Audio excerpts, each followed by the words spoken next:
Coach Prime is in extremely hot water in the college football world, and we're going to talk about why on today's episode of Locked On Buffs. You are Locked On Buffs, your daily podcast on the Colorado Buffaloes.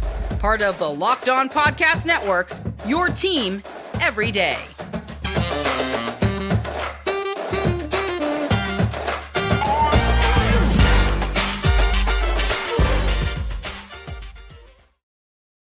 What is up, everybody? This is Locked On Buffs. I'm your host, Kevin Borba, and joining me today is John Garcia Jr. John, we have a lot to talk about. Coach Prime, our beloved Colorado coach, is in scalding hot water right now for the ways he's handling the transfer portal. We're going to talk about his transfer portal methods. We're going to also talk about what they need to do in the transfer portal, like what this means for the roster moving forward. And then, are they boom or bust this year? And we'll get to that at the end of the episode. But before we do, I want to thank you guys for making Locked On Buffs your first listen of the day. We're available wherever you get your podcasts, and we're free. So tune in every day. Okay, if you aren't aware, let me give you some context. Colorado's spring game was last Saturday, televised, and was the second most watched spring game since 2016 for ESPN. It was a sold-out event despite the snow. There was 300 credentialed media members. It was a whole affair. They had 70 recruits and transfers there. Big event for Colorado. Big event for Coach Prime, who is trying to revamp this program that went 1-11 and has had, I believe, 2 winning seasons in the past 15 years. And he's doing it his way, and his way has caused a stir. Apparently, and multiple players have come forward and say this is true. Following the conclusion of the spring game, the following day, Sunday, Coach Prime met with certain guys and told them it's in their best interest to hit the portal. Some of these guys said that that was their first time meeting with Coach Prime.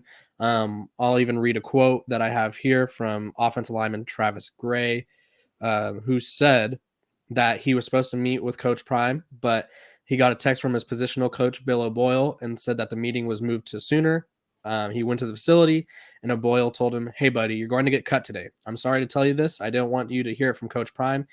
And then he was walking with him, and he said, "Hey, buddy, I'm sorry to tell you this." One of those things. And then he walked into the room with Coach Prime, and he said, Coach Prime told him, "You're 6'8", 320 pounds. I know in my heart of hearts, a school is going to pick you up in the portal when you enter. Make your weaknesses your strengths and keep progressing. I hope you have a great future. It just won't be here at Colorado." And then Jeremy Mack Jr., who's a safety, even went as far as to say that Coach Prime's meeting with him to tell him he was cut was the first meeting that they've had together. John, what do you make of all this craziness?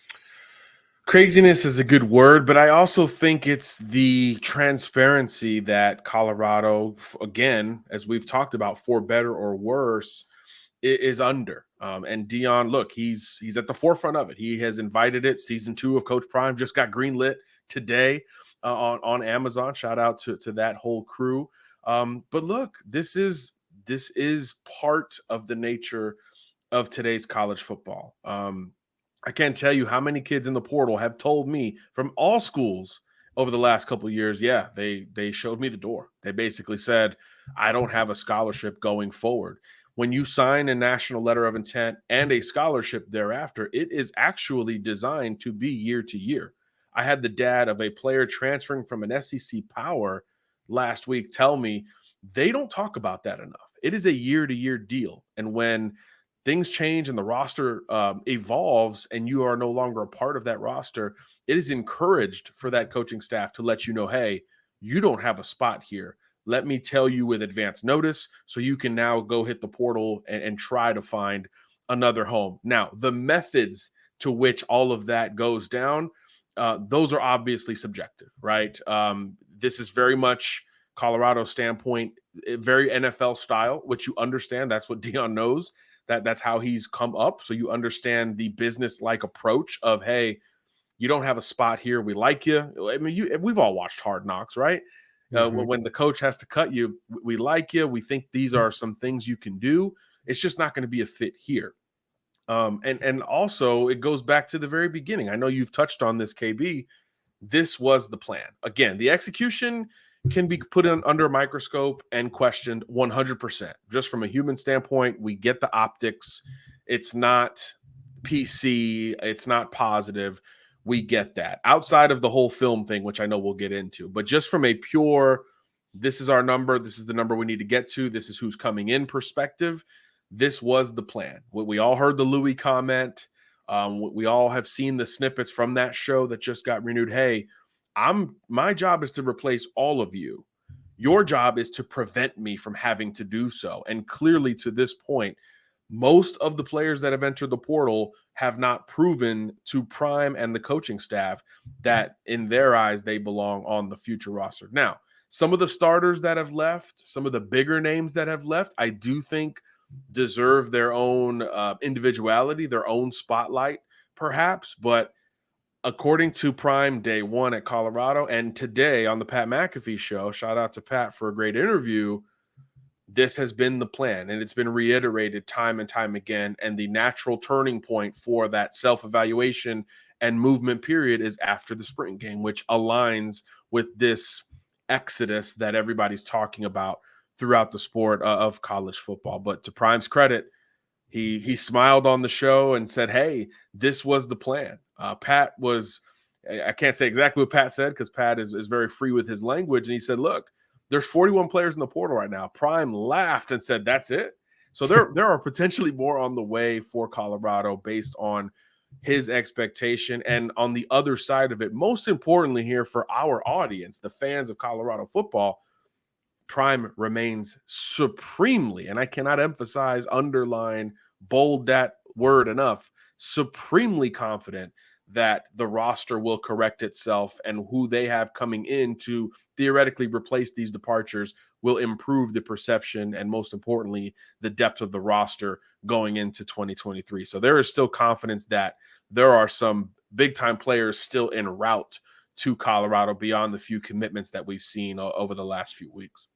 Yeah, and I think it just shows that he said he wanted to flip the roster, and like I think people were kind of naive to think that he wouldn't somehow manage to get all these guys off the team. Going back to the quote, I didn't even finish the best part.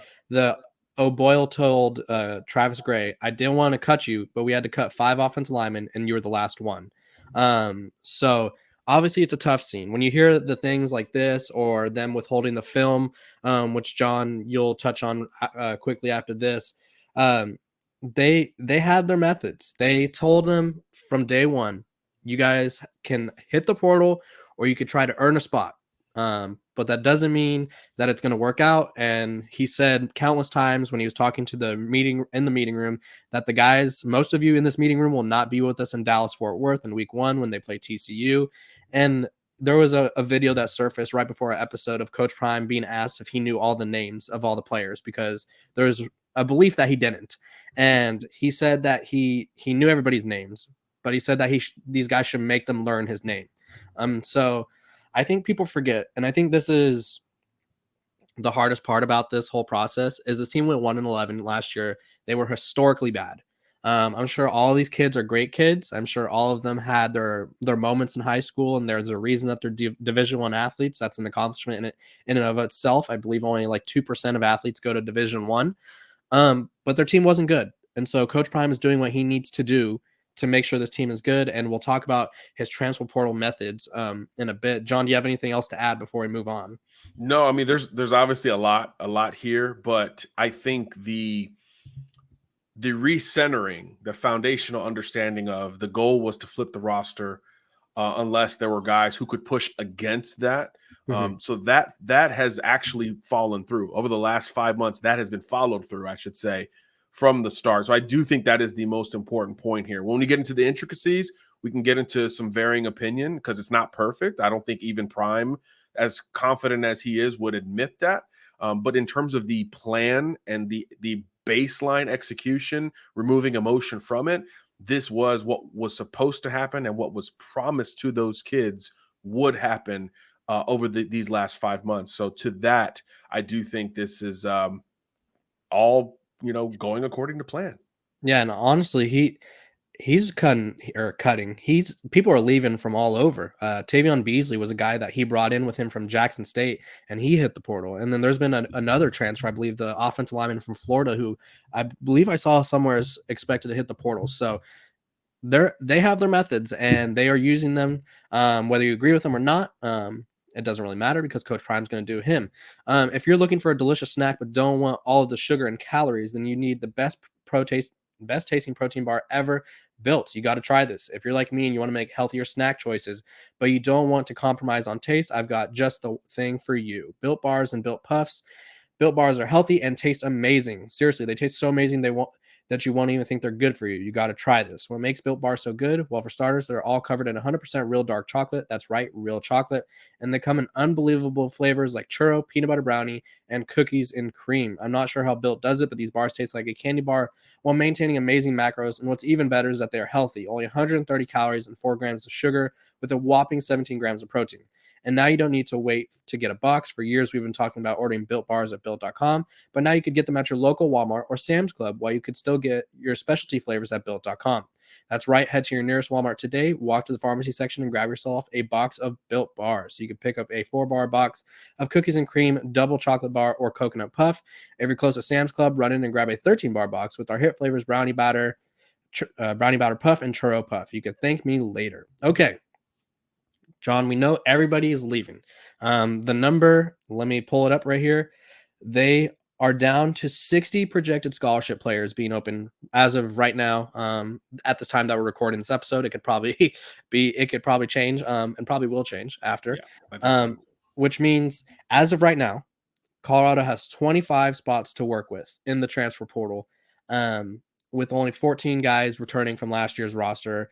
And that number will probably go down, which means there are likely going to be 70 plus new players on the roster next year. When you hear that number, what does that make? How do you react to that, John? 70 new people.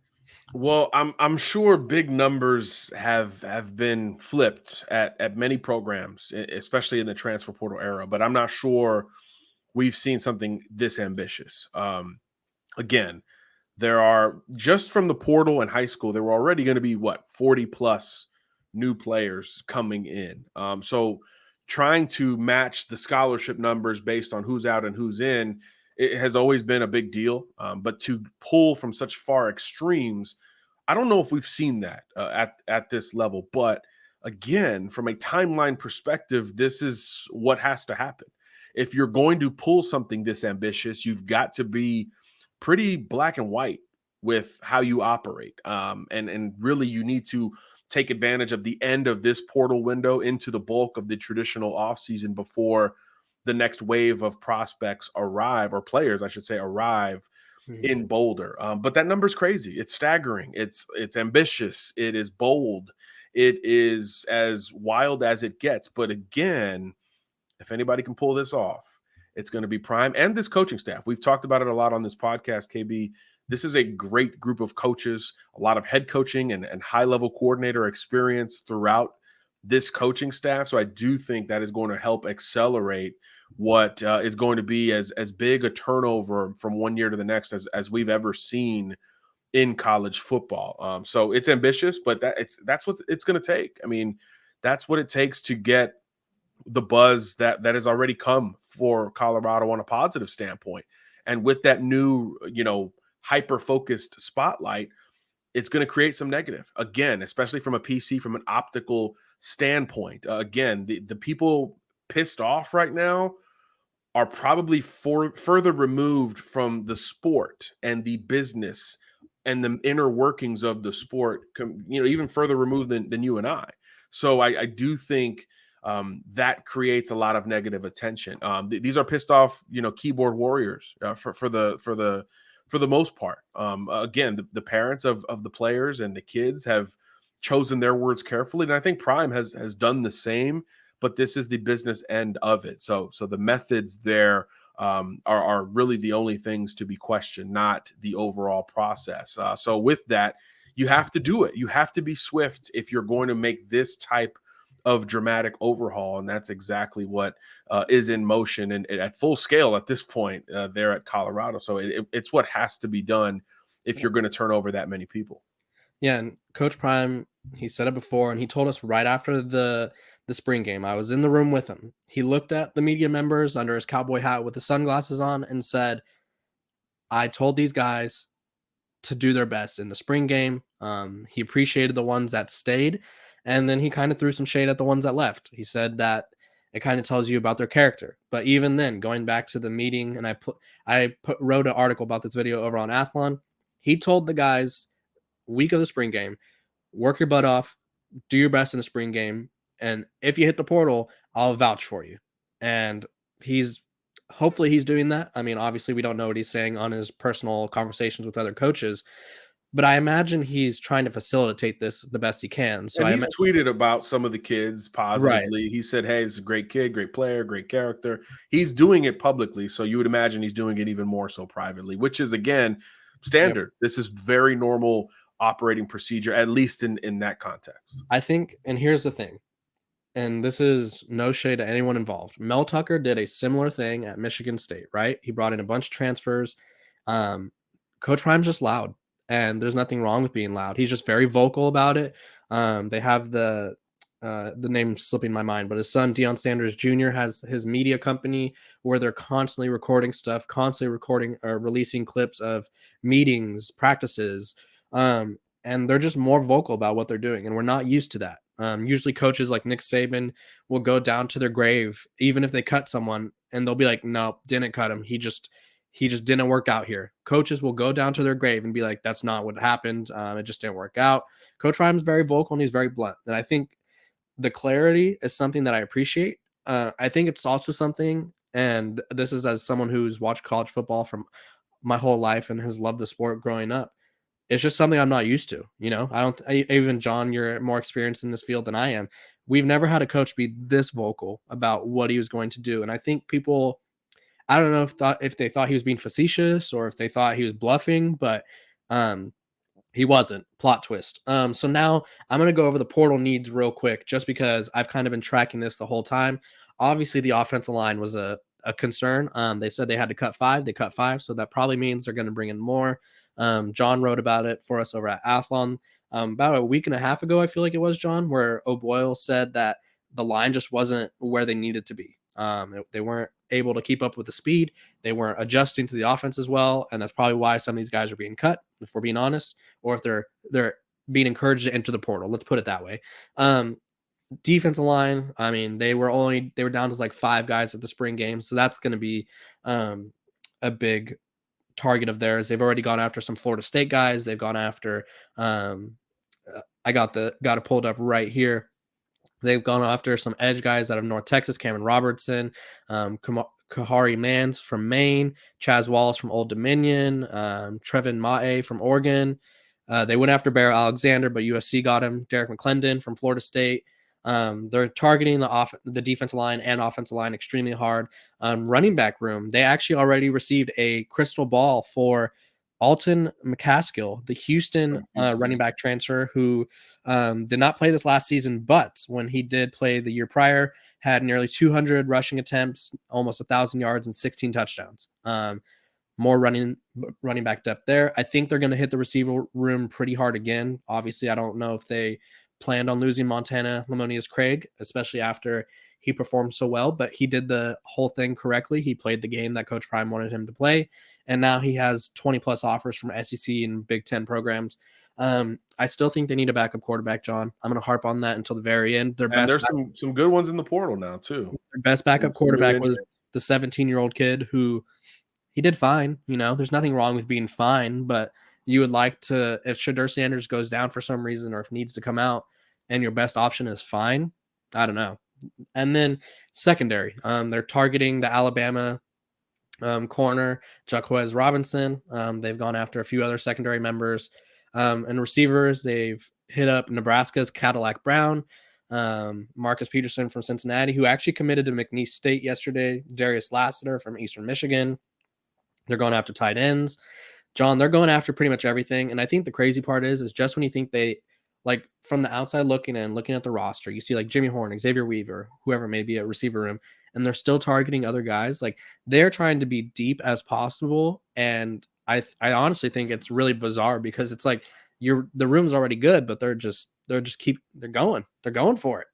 Yeah. And if you listen to Prime on the McAfee show again, there's such a confidence that this will all be settled. And he said it. He said, when everyone sees the final list, when all of the final dust is settled, everybody will say, oh, this makes sense. This was the plan from the beginning. So I do think privately there's a lot more traction with many transfers. It has to be than we know of, at least, again, according to the man in charge, Deion Sanders. So I do think it's going to be a total overhaul. And yeah, you mentioned so many important positions.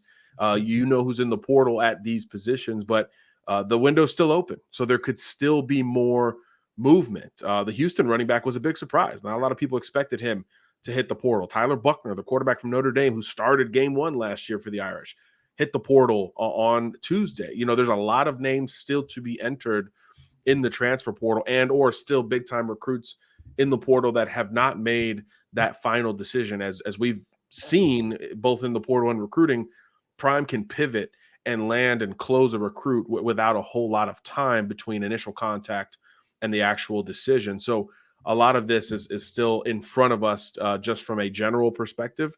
But as you mentioned, there's no lack of needs. There's no shortage of needs for Colorado in the portal. And again, if you want to turn this thing around 1-11, it's going to take something stark, something drastic. And this might be the most ambitious plan we've seen, but there's clear traction with a group that's already en route and clearly more on the way.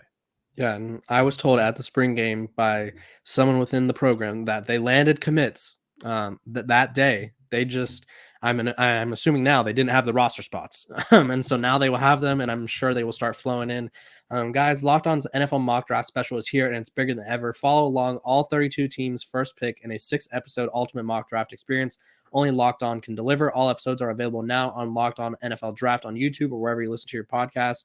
John, before we go, we got one more topic, and this could be just instant reaction. Is Colorado boom or bust this next season? Okay, and I say this because it might be a little overreactionary, but I think there's going to be a lot more pressure from the public put onto them to succeed now that they're going about the transfer portal the way that they are, which, I mean, pressure creates diamonds and all that jazz, but do you think they are boom or bust, or is this just an overreaction? Yeah, I'm starting to get the boomer bust prognostications. We've talked about the brutality of the schedule, the strength of the Pac-12, but it's almost independent of all of that. It's trying to figure out this roster because take the offensive line, for example. As you talked about all spring, it was a new plan, new terminology, new scheme and execution within that scheme, and it just didn't quite live up to it. So who's to say you grab new players in the summer and they get there for fall camp when we're very close to an actual game and or season? What if it doesn't work in that regard? So you can understand the boomer bust feel to this thing, independent of the crazy schedule and the strength of the Pac-12. Just within Colorado trying to figure itself out, you could understand the boomer bust angle to this program. But I do think in this day and age, you've got to score points and you've got to win at the skill positions. And that is where Colorado today feels pretty secure, especially on the offensive side of the ball. Quarterback receiver batteries look really strong. The spring game emphasized a lot of that, especially from Shedeur, who I thought looked really strong. There were some questions by some, hey, could he operate at the Power 5 level? I think he proved as much in that regard. Two teams in the playoff last year, Kevin, scored 40 and lost, right? So you've got to be able to light up the scoreboard, not just score and compete. You've got to be able to really light it up. And in this day and age, that comes from your passing game. And I think in that regard, Colorado's in decent shape. You just got to fill in everything else. And according to your sources at Colorado, according to Prime on Wednesday with Pat McAfee, there's a lot of reinforcements that are already cleared and on the way, just not quite public information just yet. So how many of those guys can fit a scheme? Do you simplify the scheme? Do you say spring was a learning experience? Let's dumb it down a little bit and let the athletes go. We often see that more on defense than offense, but you probably have some marginal ways to make quick fixes along the offensive line in particular. Because I think you and I would agree the trenches are the biggest question mark. They were a year ago. They were the day Prime took the job, and they're still the biggest question mark at the end of April. So I do think that's the group where we're going to see the boomer bustness, if that makes sense, of Colorado in 2023. Yeah, and I think when I say boomer bust, obviously we're not referring to them competing for a championship year one. But I think the reason I kind of think they're boomer bust now is, and I feel like this kind of notion is put on by the people who watch the sport, the media, and I think Colorado is they went from a beloved program, and we've seen this throughout our few months covering them, John. Everybody loved them. Coach Prime loved that was there, and it was all exciting. He was bringing new energy to a program that went 1-11 that's been struggling as of late. And then people like Paul Feinbaum or whoever may be started to kind of pick apart Colorado and Coach Prime, and while he'll fail, and now we're getting to the part, and me and you have talked about it. The honeymoon phase was dead. Now it's deader than dead. People are now going to want to see Colorado fail because of this. Whether obviously not Colorado fans, but fans of college football around the country, maybe even media members will be secretly, begrudgingly rooting against Colorado. And so I think they're going to be boomer bust just because of the methods that they've been using, not because I think this team is going to be a national title contender right away. Maybe in a couple of years, sure. But right now, I do think they're boomer bust. And what I do know is that this has been a great episode of Locked on Bust. I appreciate you guys for tuning in. John, I appreciate you for hopping on. We are available wherever you get your podcast. We're free every day. Thank you for making us your first listen. Have a great day, and we will see you guys tomorrow. Make sure to follow us over here on Athlon. We got all the news you need. I appreciate you guys. We'll see you later. Peace.